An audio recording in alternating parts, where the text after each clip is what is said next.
We're about a little bit over a month and a half till the 2023-24 NBA season gets to a start. We've got training camp slowly but surely coming up. We still have a couple of big time trades still on the table. Obviously, there's the James Harden and Damian Lillard trade situations. Both of those players moving to another team could obviously change the scope of the NBA, could change the way we look at which teams are actually contenders in each conference. So we still have some things that need to round out and come into fruition heading into this season. But on today's episode, what I wanted to do is kind of go down a list of who I think the winners are going to be for each of the major awards for the 2023-24 season. Obviously, that's going to be the Rookie of the Year award, the Most Improved Player, Defensive Player of the Year, Sixth Man of the Year, and the Clutch Player of the Year. We're in the second year of that award. De'Aaron Fox obviously won it last season, and then also the MVP award. And I'll start here with the Rookie of the Year, and I'm going to go with the number 16th overall pick in the draft,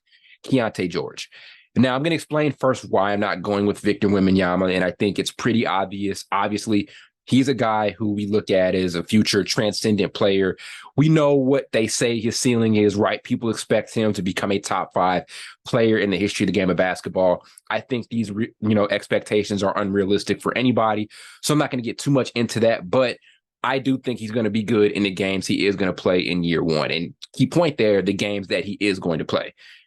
San Antonio is going to load manage him. He's not going to play all 82. We know that. That was pretty much a thing that they came out and said. We saw it during the summer league. They shut him down after 2 games, and I get it. I totally understand it. He's a project, especially physically, right? The basketball tools, I think, are all there. But if you got a guy like this where there's so many things to work on and be concerned about from a physicality standpoint, Rookie year one is a good time to kind of experiment with that, kind of get an idea of what's going to work and what's not going to work. So I'm not anti-load managing Victor Wembanyama in his first season, but if I've got a guy who's going to put up the same numbers that Victor Wembanyama ends up playing, but plays more, and he's actually on a good team, then I think I'd have to go with that guy for the Rookie of the Year award. And I think Keynote George is going to be that dude. He's one of the best pure scorers in the draft, a very underrated playmaker. He didn't get to show it off a ton at Baylor, but we saw flashes of it throughout the summer league. And with the offensive options he's got around him here in Utah, right? We're talking about Lauri Markkanen,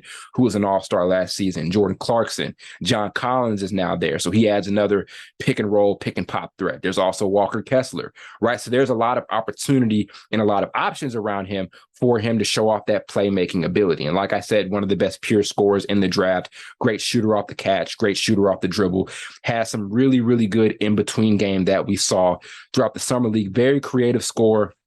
I think year one, you could worry about the efficiency. We could worry about the defense, but I think as a team, Utah is so good from that standpoint, especially with them having guys like Walker Kessler, on that roster to protect the rim and clean up a lot of times where guards could possibly get beat off the dribble.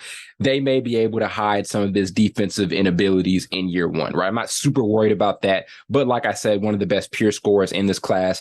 Super translatable from what we saw at Baylor to the summer league, and I think he's going to bring it into his first year here with the Jazz. They don't have an established dominant perimeter attack just yet outside of Lauri Markkanen. There's still Jordan Clarkson, but there's still some kind of areas to fill as far as perimeter scoring for this team, especially from a guard standpoint, and I think he's going to fit right in there. They don't have a real playmaker, right? After the Conley trade, they didn't have that at all last season, so he's going to definitely fill that as well. That's, like I said, why he's going to be able to show off his playmaking abilities a lot more. Great options, and they also don't really have a primary playmaker at this point in time. Keynote George is going to be impressive. I think he's going to come in, and at the worst, I can see him averaging 15 points a game, but I think the numbers he'll actually put up will be around 18 points and 6 or 7 assists a game in year one, and I think Utah is going to be good, and they're actually going to make a playoff run. And so I've got a rookie playing at a very high level from an individual standpoint, and he's also on a team that's in the playoffs. Always going to go with him for that Rookie of the Year award. So Keynote George is the winner there. Most Improved Player, I am going to go with Austin Reaves. So that third season is an important season for a lot of young NBA players. It's the year where some guys make that major monumental leap. If you're looking at Austin Reaves, he's got to establish himself, I think, as an all-star caliber player this particular season, right? He became their third option scorer, right? Their most consistent, third guy outside of LeBron and Anthony Davis, almost on accident, right? They traded Russell Westbrook. They brought in D'Angelo Russell. I feel like we thought that D'Angelo Russell was actually going to be their third option guy, but no. In the playoffs, Austin Reaves was that dude, averaged 17 points a game, shot at 44% from three in the postseason run where he helped them get to the Western Conference Finals. And he's playing here for Team USA. He has a major role in that team. They're competing, obviously, to win the gold. So he's got the reps. And so if he can't come into this season and jump that regular season scoring average from 13 points a game to higher, and by higher, I'm thinking around 18 to 20, right? That's what you would expect for a dude who's had the reps that he's had, right? That had the improvement in the postseason that he had, that's had the Team USA and big game experience over the summer that he had. You would expect him to make that sort of leap. And if he does that, that's plus 7 points a game. If he can get from 13 to 20, which I think is very, very possible, then yes, of course, you would put him in the conversation for this most improved player award. And I think that's what he's got to be able to do. This is a year where he has to kind of prove that last postseason wasn't a fluke. He was the third option guy on accident. Like I said, they didn't intend for it to be that way, but he just emerged as their third most consistent guy. Now he has to repeat that success, and he has all the tools, all the reps to be able to do that. As I just mentioned, did it in the Western Conference Finals, did it through the entire postseason for the Lakers last year, and he's doing it here for Team USA. I would actually be disappointed if he doesn't win the Most Improved Player award. And that'd be one of the few times where we expect a guy to win Most Improved Player. Like, there's not a guy, I feel like we come into the regular season expecting him to make that leap. It's probably usually a dude who we didn't expect to see make that leap at all. Like if you go look at Jimmy Butler in 2015, he jumped up the scoring average by 7 points and becomes most improved. And I don't think anybody really saw that happening. Lauri Markkanen just last season jumps up the scoring average by about 11 points. I don't think we really saw that happening either. So he's one of those rare guys where we expect him to win most improved. And if he doesn't, I'd be very disappointed. This season should end off with Austin Reaves averaging around 18 to 20. I was probably exaggerating a little bit with the borderline all-star thing, but if he can average 18 to 20 and win that award next season from an individual standpoint is a major success, especially with that contract extension he was able to get, and is going to be a major marking point for him in his career and also establishing what type of player he could potentially be. So that's why I'm going with Austin Reaves for most improved. Defensive player of the year, I'm going to go with Evan Mobley. I'm not going to give it to Jaren Jackson to go back-to-back, because if you look at the back-to-back defensive player of the years over the last, let's say 20 years, not even 20, let's not go back that far. Let's go back to maybe about 15. You got Dwight Howard won it 2 years in a row for Orlando. Kawhi Leonard won it 2 years in a row for the Spurs, and Rudy Gobert won it 2 years in a row for Utah. You would have to be the reason your team is solid enough or good enough defensively to win it back-to-back. You'd have to be that level of dominant as a defensive player. And for Jaren Jackson, I don't think he's going to be able to prove that he's going to be the reason behind Memphis being good defensively next year. Why? Because they've got Marcus Smart, right? So Jaren Jackson can have a high impact, defensive season next year for the Grizzlies, but Marcus Smart is also going to be there. So we may, perception may dilute his defense just a little bit. We may not think he's as dominant of a defender if we look at the defensive stats, because we're just going to also go like, oh, well, Marcus Smart's here as well, right? It's not saying he's not a great defender. It's not saying he's not a top 5 defender. But from a voter's perspective, a lot of the time that Defensive Player of the Year award is given to guys based off of how much their defensive impact means to their team overall. And I think Jaren Jackson, high impact defensive player, but he's not the only dominant defensive of the Player of the Year level defender on this team. Marcus Smart is as well. So I don't think he's that dominant of a defensive player to go 2 years in a row to win that Defensive Player of the Year award. And if he did, he'd have to be in that same conversation as a Dwight Howard, a Kawhi Leonard, a Rudy Gobert, and he's not. He hasn't been as good as those guys. And he's an amazing defender, but he's not on that level. So I'm going to go with Evan Mobley. I think so many things defensively and also offensively are trending in the right direction for him. I think he is the best under 25 defensive player in the league right now. I do think he actually has better defensive upside than the reigning Defensive Player of the Year, Jaren Jackson. That's how great I think he is on that end.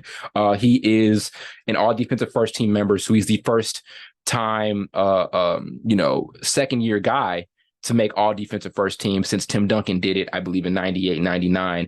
He had the 4th best defensive rating. He was 6th overall in blocks with 119 total blocks last season. And he was the league leader in defensive win shares. I don't need to really go Beyond that, every defensive statistic is trending upward for him. He's making the right strides as a defender. We knew that was a major selling point for him coming into his first season, and he's proving that that is something he can be dominant at for the entirety of his NBA career so far throughout the first 2-3 seasons he's been in the league, right? Everything's trending upward. He's on the right trajectory. This is especially going to be the year where Evan Mobley establishes himself as one of the best defenders, probably one of the 5 best defenders in all of basketball. And so I'm excited to see what he does. I also want to see him make major leaps from an offensive standpoint. I want to see him actually make an all-star game, but he's been so good defensively his first couple of seasons. It would almost seem crazy for him not to win Defensive Player of the Year this year, especially considering the accolades and the things he's done from a statistical standpoint on defense the first couple of years he's been in the league. Obviously, he'd be sharing the spotlight a little bit with Jared Allen, who's also an elite level shot blocker. I get that. But bottom line is I think he's the most versatile defender on this roster. He's one of the most versatile big man defenders in this league. So this is going to be a major season for him. I think he's going to win Defensive Player of the Year. And I also think he can end up being an all-star. We'll kind of see where everybody else is looking right now in the East. From a competition standpoint, are there going to be enough spots for him to make a team? But especially defensively focusing on that, I don't think there's going to be a better defensive player from an individual standpoint than Evan Mobley this coming season. So I'm going to go with him. Clutch Player of the Year, I am going to go with Jimmy Butler. I think this is going to be the season where we start adding some nuances to that particular award, right? Last season, De'Aaron Fox did it and won the award really because of what he was doing offensively.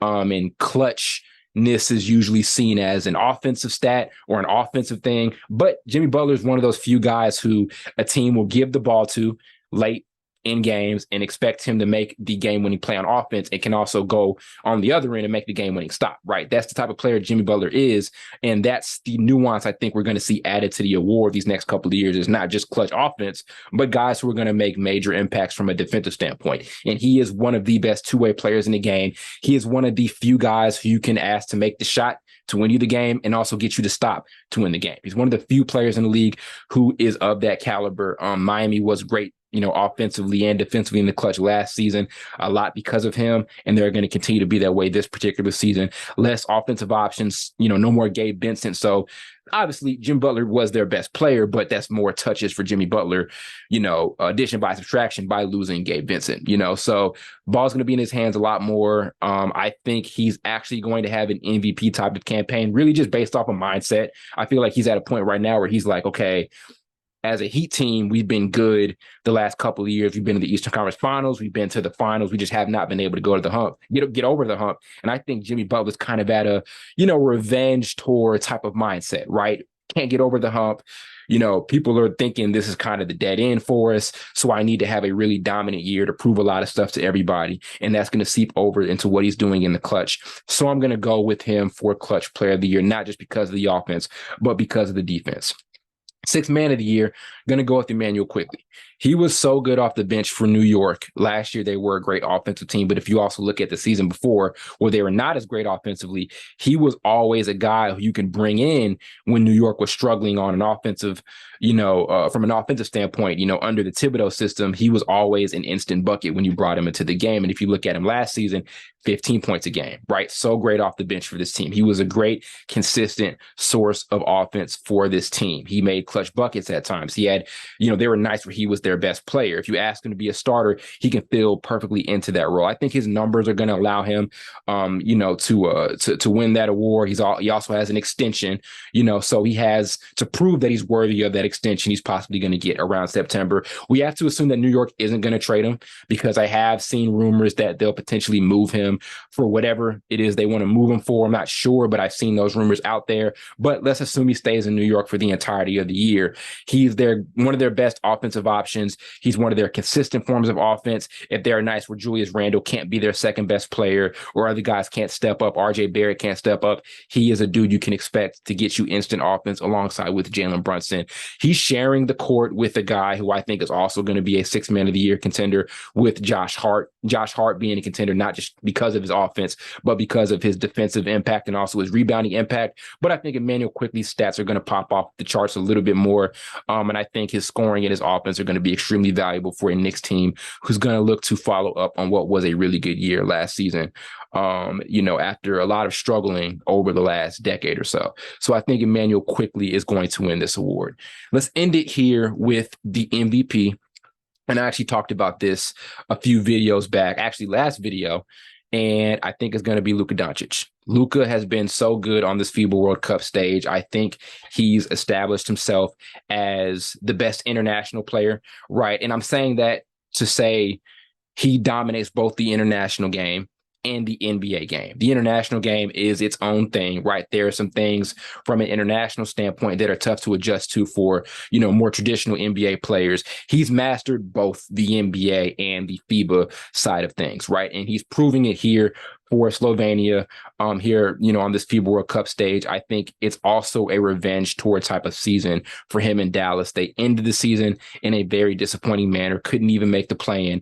Now they've got the tools. They're going to be a better team. And the individual stats have always been there for Luka, right? They've always been there. We always know he's going to be borderline triple-double on a night in, night out basis, borderline 30 points a game, if not borderline, then actually 30 points a game. We know the numbers are going to be there, but I think this is going to be one of Dallas's best regular season campaigns under this Luka Doncic era. I think that's the way it's going to go. The tools are there. I think him and Kyrie are going to be so dangerous, especially in the clutch. So the team's success is going to optimize,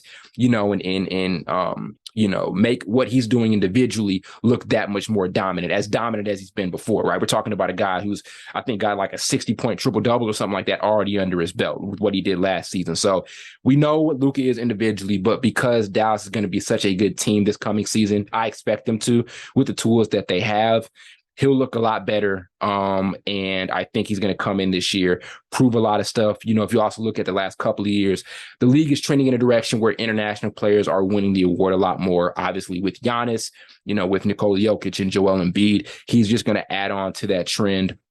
He's got every reason to do it. We've been talking about him potentially winning an MVP for a very long time. And I feel like this is actually the season where he does that for this Mavericks team.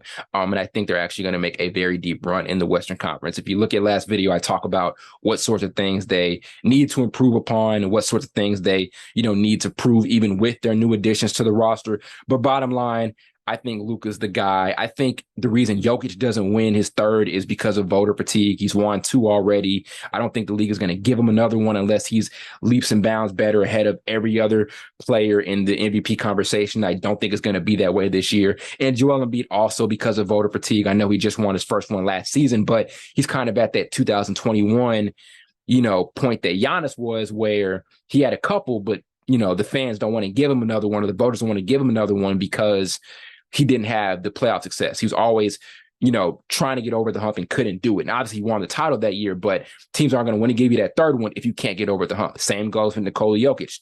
Just last season, he could have won it. He could have won the regular season MVP award, but he was at that same point to where he was like, okay, can't get over the hump. I've got a couple of MVPs at this point. I have to actually prove that I can do something in the playoffs and get over the hump finally. And obviously he was able to do just that. So that's the reason why I don't think Embiid's going to win it, is because he's at that point where he's had so many successful regular seasons, but he's so questionable in the postseason. That's why Embiid's not going to get 2 in a row, in my opinion. So I think Luka's the next guy up. I think he's going to be that good. I think he's been that good over the course of his career. He's had MVP caliber seasons over the course of his career, but I think this is the year it actually happens. I think this is the best Mavericks roster he's been on from a talent perspective, not from a playing perspective, because we still have to see, what's going to take, place on the court, but he's going to be great. Dallas is going to be great. And he is my pick for MVP. And those are all my picks for each of the major awards for the 23-24 season.